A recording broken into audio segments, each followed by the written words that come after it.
Sino may-ari ng isang kumpanya dyan? The biggest, the longest gaming or gambling lord in the Philippines. Alam niyo na kung sino yan. 30 years na may higit yan. In fact, sinasabi pa niya na hawak niya mga presidente lagi. Sabihin mo kung sino. Huwag kang... Pineda, alam ko hindi ko... Wala na kayo dyan, kung sino man yan. Sige. At pang may level pa ako.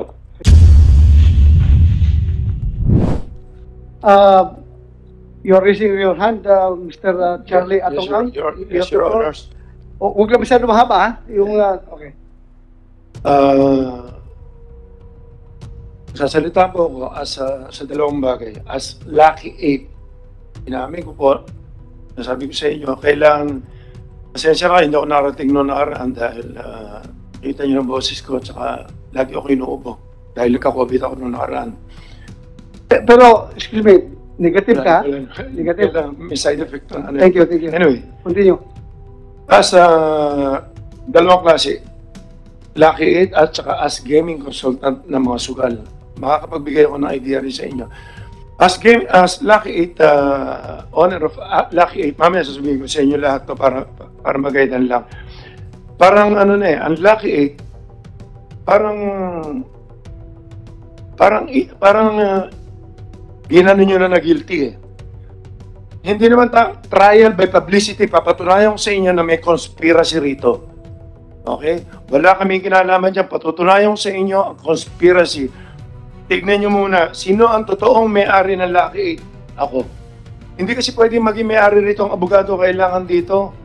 Ang kailangan dito, at least may gaming na alam ka na maski sa anong sugal o power ka man lang sa gobyerno. Hindi ganoon. Huwag na tayo magtago sa kalokohan. Magitotoo tayo. Gusto ko malaman, hindi ako mahilig sa pera. At hindi, huwag nyo nang kawawa naman ng PACOR, kawawa DOJ. Ako makapagpaliwanag kasi gaming, mapapaliwanag ko sa inyo.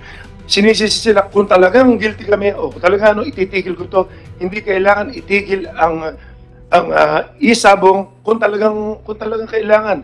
Kung guilty ako, sasabihin ko sa inyo, kung guilty yung kumpanya namin, pero may papatunayan ko nga sa inyo na may conspiracy rito. Sino may-ari ng Lucky 8? Ako. Pag-aralan nyo may ito. Sino may-ari ng isang kumpanya dyan? The biggest, the longest gaming or gambling lord in the Philippines. Alam niyo na kung sino yan. 30 years na may higit yan. In fact, sinasabi pa niya na hawak niya mga presidente lagi. Sabihin mo kung sino. Huwag kang... Pineda, alam ko hindi ko... bahala na kayo dyan kung sino man yan. Sige. At pang may level pa ako. Sige. Okay. Ang isang may-ari, congressman naman, kaibigan ko. Ang isang may-ari, ex-congressman. Ang isang may-ari, mga mayors naman, lahat to, nagsasabong lahat to. At Yeah, for the record, kung may sinasabi ka, mamaya sabihin naman nila ng congressman na nagamit mo itong committee para siraan sila. Gamitin Your Honor. Pakisabi na yung pangalan. magkakaibigan kami, magkakilala kami lahat. So, may pangalan ka. Sabihin mo yung pangalan para... Alam natin ang legality na mahirap patunayan kung sino na... Basta sasabihin ko lang po yung... kasi sa inyo na rin ang galing na meron tayong batas na sinusunod. Kapareho niyan. Nag-iimbestiga pa tayo, guilty na kagad ang Lucky 8. Bakit hindi natin tignan ng conspiracy? Trial by publicity. Sino nagsabi sa'yo na guilty ang Lucky 8? Hindi. Sinasabi niyo po kasi na suspindihin ang Lucky 8. Bakit Lucky 8 lang? Bakit? Mali po kayo. We are not singling out Lucky 8. Kanina, Lucky 8 lang. Please listen to me. We are not singling out Lucky 8. Yes, Your We are recommending for the cancellation of the permit to license to operate of the 7 licenses as provided by PAGCOR. Kaya hindi po single out yung Lucky 8. Anyway, wala po tayong problema. Kung talagang, kami mo mismo titigil. Kapareho na sabi ko, hindi ko after dito, ang gusto ko lang makatulong sa tao, mahal ko ang Pilipinas, mahal ko ang gobyerno natin. Ang kinikita po namin, tinutulong namin dito more or less, sa operation namin, nasa 1 billion na. ang kinikita namin, pinamigay ko na lahat yan. Sa dialysis program lang namin, 225 million na, 50 na po pinapadialysis, 50,000 ang pinapadialysis namin. Really, mamaya ko na po babasahin to, tapusin ko lang po yung mga Mr. Chairman, sorry to interrupt. Senator, Mr. Atongang, Minority Leader. Meron pa po isang importante remark. For a while. May interjection lang si Minority Leader. Just one question, Mr. Chair, if you will permit. Since the resource person has mentioned that he is the owner, he admitted he's the owner of Block A, he mentioned that there are other licensees. Would the good resource person be able to state on the record who are these licenses of Isabong? Yes, we can do that. Yes, we can do that. We can do that. Yes, if he can enumerate. Yeah, there is a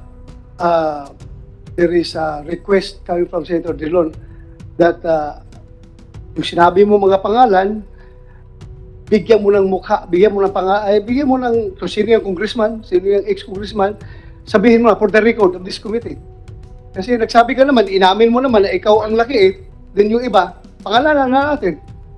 Okay, ganito. Okay. Please go ahead. Ang alam ko rito, 6 kami na magkakilala rito. Okay, number 1 ako. So, number 2, kay Bong Pineda. Number 3, kila Congressman Tevez. Number 4, hindi ko na alam yung mga kumpanya nila. Kay ex-Congressman Patrick Antonio. Number 5, kila Mayor Ella Nagaño. Number 6, kila General Cascolan. Plus 86. Masyadong mahirap, mabigat. Kung titingnan nyo ang conspiracy rito, makikita nyo itong laban na to. Your Honor, nasabi ko naman, hindi ako, well, total, delikado rin naman ang buhay ko dyan. Bahala na, kung ano naman mangyari dyan. Papunta na rin kasi sa senaryo na talagang gusto nila, kasi 90% sa income ng Sabong, sa operation, 90 to 95 kami yun. Dahil nasa akin lahat, members ko lahat ang buong Pilipinas na big time na sabongero, kasi legit talaga na maayos lahat to. Nakita rin naman nila kung ano ang purpose ito, hindi lang gumawa ng pera. Tumutulong tayo sa tao, binabayad natin sa gobyerno. Sa totoo lang, gumawa naman ng batas ang Congress ngayon eh. Dahil wala tayong batas sa Sabong. Ito po yung batas na ito as gaming consultant na. Ang PD 449 po, yan ang original na batas ng Sabong. Fridays and holidays lang yan. Sabungan lang.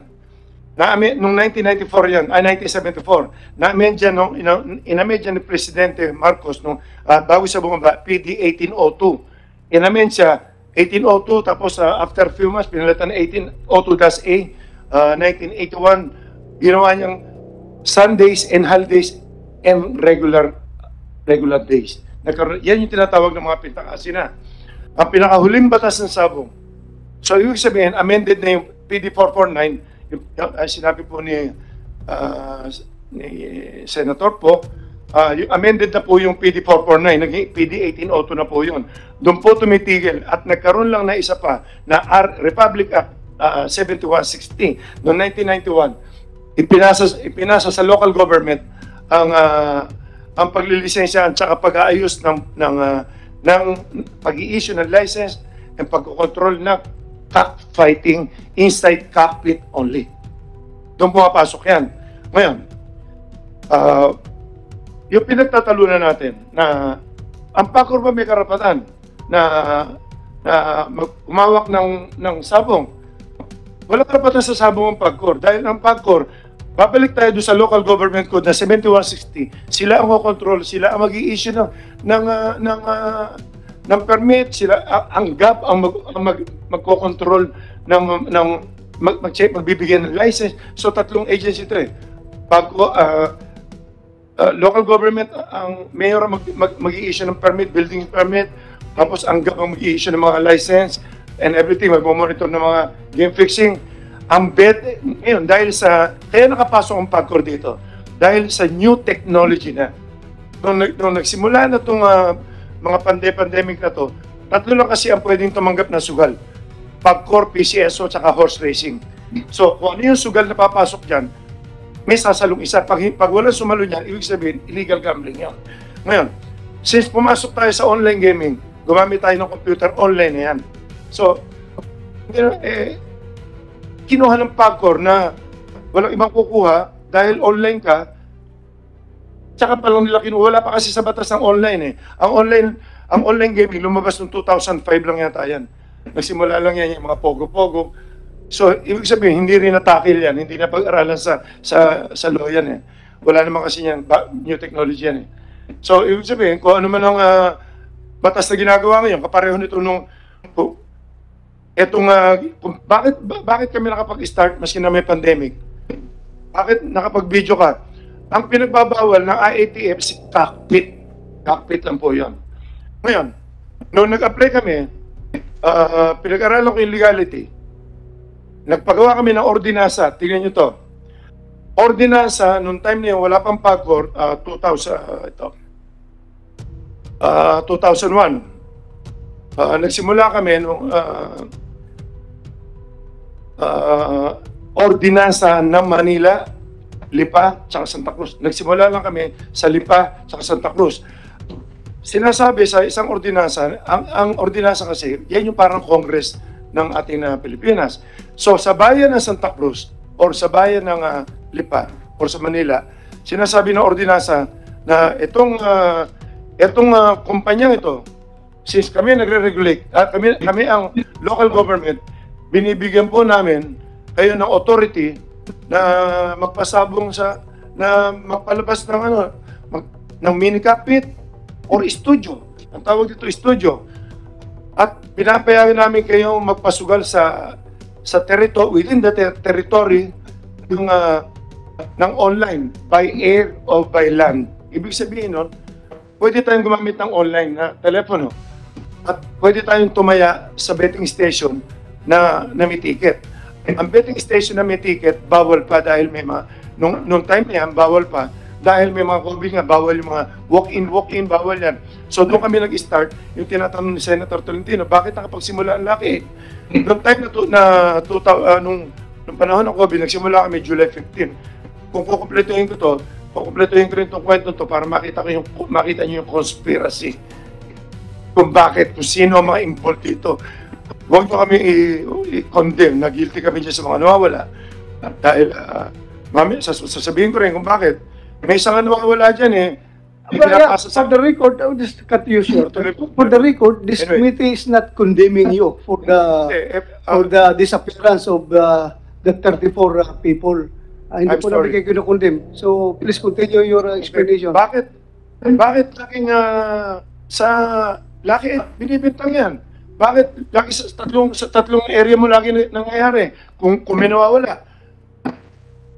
Kami lang po ang pinakamalaking operasyon, sa amin lang po talaga lumalaban ang mga nagsasabong sa buong Pilipinas. Pero yung iba lumalaban sa amin, yung iba lumalaban din si Kilabong Pineda, yung iba lumalaban din kila Tevez. So lahat lumalaban din, umiikot din yan. So I just want to make it clear. Kaya nakasentro dito sa kumpanya ninyo yung investigasyon, hindi nakasentro kay Bong Pineda, hindi nakasentro doon sa ibang mga licensee because yung tatlong mga sabungan kung saan last known location ng mga missing victims, doon sila nalulocate bago sila nawawala. Before they were reported missing, doon sila sa ratong sabungan yan na pinag-aari ninyo. Kaya bakit naman namin imbestigahan yung ibang licensee na sa inyo naman yung tatlong sabungan? Kaya klaruin ko lang sa iyo, we are not singling you out. This committee is very fair enough. Kaya nga pinatawag ka namin to provide you an avenue to clear your name. Kung indeed wala kayong kilalaman dito sa disappearance ng 34 na tao. Kaya pinatawag namin kayo and we are giving you the opportunity. But before you continue, please, I would just like to recognize Senator Grace po. For a while. Break muna, break.